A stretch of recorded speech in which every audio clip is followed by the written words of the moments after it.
Let's do the Daily Mail and further tension regarding the potential Armistice Day march, Paul. Yes.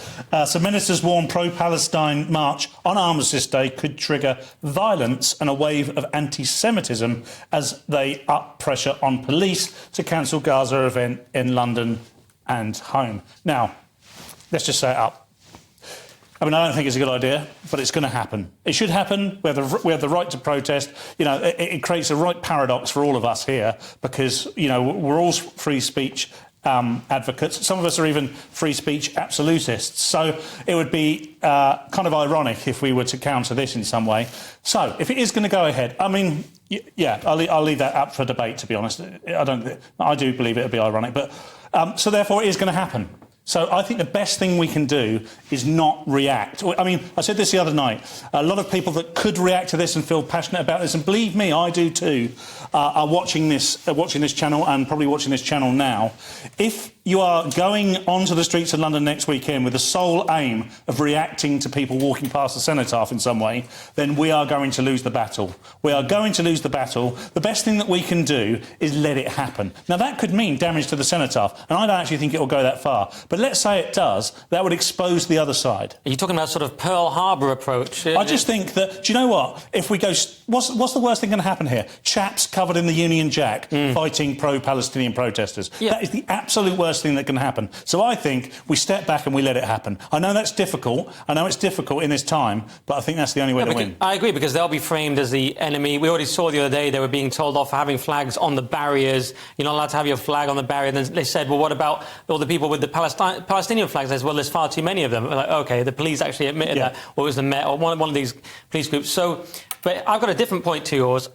You're saying we have to allow it for free speech, but actually the EDL we're going to have a march a while ago, and the Met Police Commissioner appealed to the Home Office and said, we don't want this to go ahead, and they shut it down. Yeah. So why can't the Met Police do the exact same thing here? I mean, because EDL are treated completely differently to this march, but why should they be? So I'm not sure anymore we can have... There may be a limit to free speech, and it may be people who just openly want to kill everyone in our country. I don't know. What do you think, Lewis? I don't agree with you, because I think I am a free speech absolutist, and if these people want to protest, they should be allowed to protest. They don't have to protest in front of the cenotaph on the holiest day of the year for people to set. And the cenotaph. What if they do?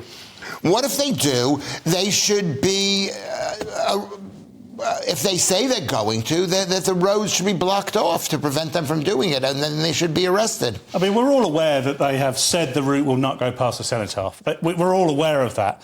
I believe there will be separatist groups that will antagonise. And I'll say it and I'll keep saying it, don't take the bait. Can I change my mind and agree with Paul? OK. I think the two might not be mutually exclusive. Yeah, I think, you know, you let people... Personally, I think you let them do what they want to do.